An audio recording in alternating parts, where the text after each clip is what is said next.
Welcome to Audiobook 365 Stories. About 30 years ago, Miss Maria Ward from Huntingdon was lucky.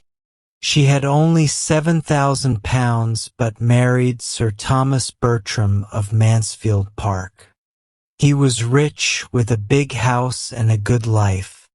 Everyone in Huntingdon thought she made a great match.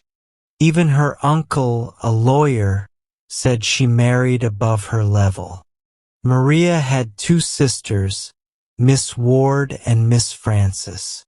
People thought they were just as pretty as Maria. They hoped these sisters would also marry well. But rich men were fewer than pretty women. Miss Ward married Mr. Norris, a clergyman. He was a friend of Sir Thomas and did not have much money. But Sir Thomas gave him a good position at Mansfield. They lived comfortably on nearly £1,000 a year. Miss Frances was not so lucky. She married a marine officer who had no money, no good family, and no education. Her family was not happy. Sir Thomas wanted to help, but her husband's job made that impossible. Before he could find another way, the sisters argued and stopped speaking. Mrs. Price, formerly Miss Frances, did not tell her family before she got married. Lady Bertram, her sister, was calm and did not mind much. But Mrs. Norris was angry. She wrote a long letter to Mrs. Price, scolding her for making a bad choice. Mrs. Price was also angry and wrote back, insulting Sir Thomas. Mrs. Norris showed this letter to him, and the sisters stopped talking for many years. Their homes were far apart, and their lives were very different. They did not hear much about each other. Sometimes, Mrs. Norris angrily mentioned that Fanny, Mrs. Price, had another child. After 11 years, Mrs. Price could no longer be proud. She had a big family and little money. Her husband could not work but still liked drinking and having company. She needed help. She wrote to Lady Bertram, feeling sorry and sad. She had many children and almost nothing else. She was about to have her 9th baby. She asked for support and hoped her sisters would be godmothers to the child. She also asked about her eldest son, who was 10 years old. He was a smart boy and wanted to work. Could Sir Thomas help him? Could he get a job in the West Indies? Could he join the army or go to the East?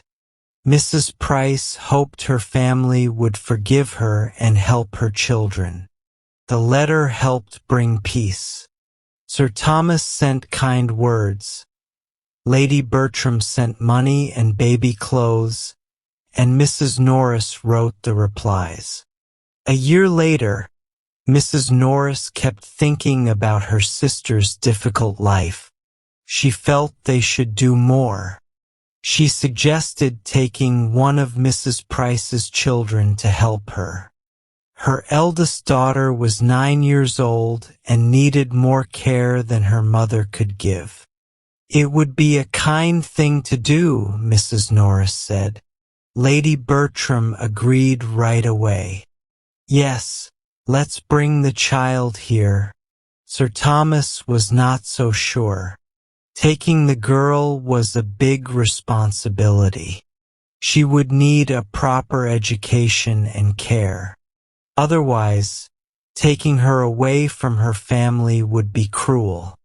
He thought about his own 4 children and worried about the future. Before he could list his concerns, Mrs. Norris interrupted. "My dear Sir Thomas, I understand your worries, she said, but we must not let small fears stop us from doing a good deed. Raising a girl well and giving her an education will help her find a good future. She won't be as pretty as her cousins, perhaps, but she will have many chances to make a good life for herself. You are worried about your sons, but that should not be a problem. If she grows up with them, she will be like a sister. They will not fall in love with her. It never happens when children are raised together. But if she stays far away, poor and neglected, and they meet her later, that could be dangerous. One of your kind and sweet boys might fall in love with her then. So it is actually safer to bring her here now. I have no children of my own. If I ever have anything to give, who better than my sister's children? Mr. Norris agrees. Let's do this kind thing. It won't cost much and it will help a lot. Mrs. Norris was very sure of her plan, and Lady Bertram had already agreed. Sir Thomas still had doubts, but he saw that his family wanted to help. Would bringing the girl to Mansfield Park be the right choice?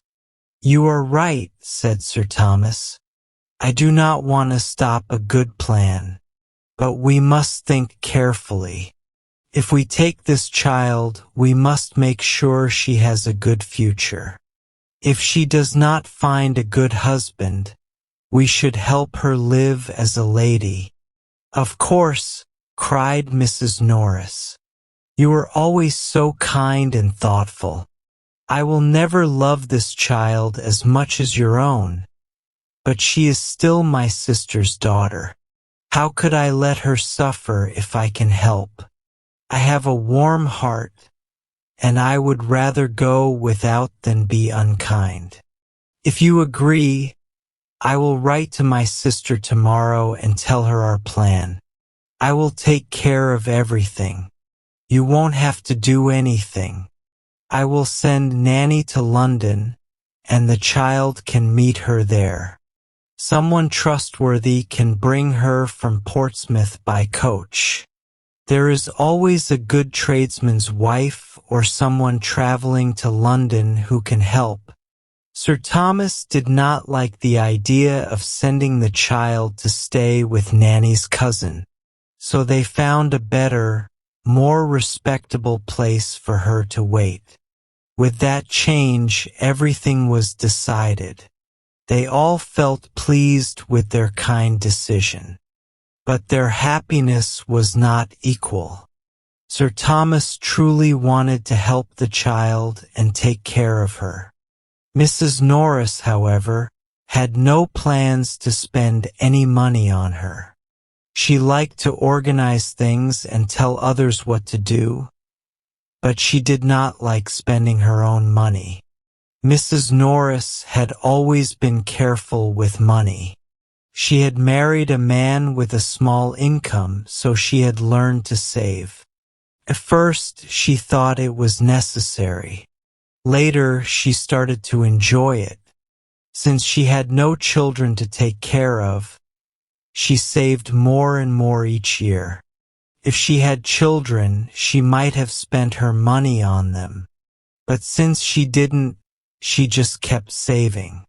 She did not really love her sister, so she had no reason to give away her money now. She wanted to be seen as kind and generous, but she only wanted to plan the charity, not pay for it. Still, as she walked home, she felt proud.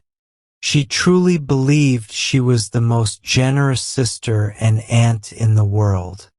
When they talked about the plan again, Mrs. Norris explained her thoughts more clearly. Lady Bertram asked, "Will the child stay with you first, sister, or with us?" Sir Thomas was surprised to hear that Mrs. Norris could not take care of the child at all. He had thought the girl would be a good companion for her, since she had no children.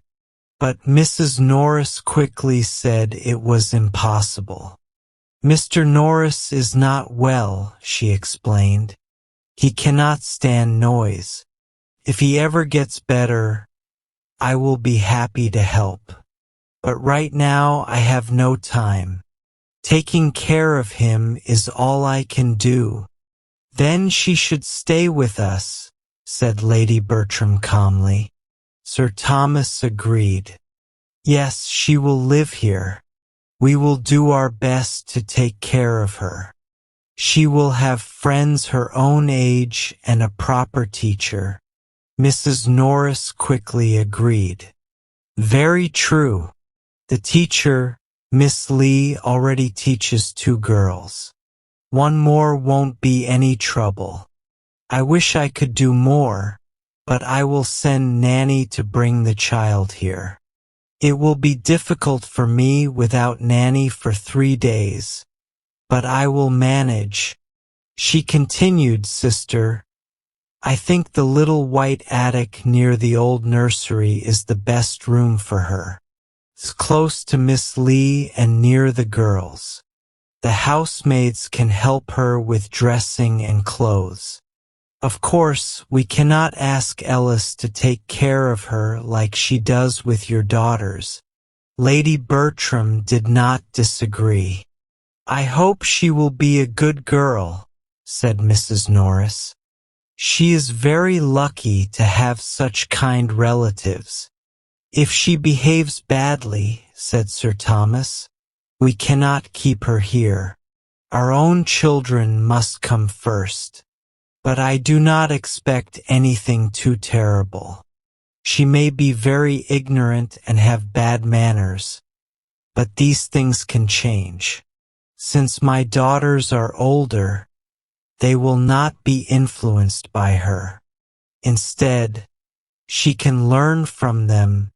That is exactly what I told my husband this morning, cried Mrs. Norris. Even if Miss Lee did not teach her, she would still learn good behavior from her cousins. I just hope she won't bother my pug, said Lady Bertram. I only just got Julia to leave it alone. There is one difficulty, Mrs. Norris, said Sir Thomas. As the girls grow up, we must keep a balance. My daughters must know their position without looking down on their cousin. And she must remember that she is not a Miss Bertram, but without feeling too sad about it. I want them to be good friends. I will not allow my daughters to treat her badly, but they cannot be equals. Their future will always be different. This is a delicate matter, and we need to handle it carefully. I hope you will help us. Mrs. Norris quickly agreed. Yes, it is difficult, but together we can manage it. It is no surprise that Mrs. Norris's letter to her sister was successful.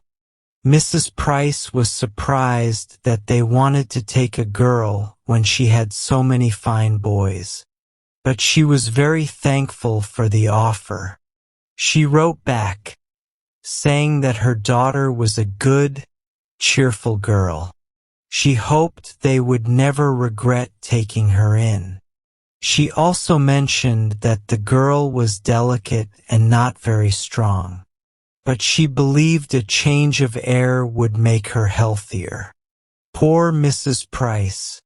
She probably wished all her children could have such a chance.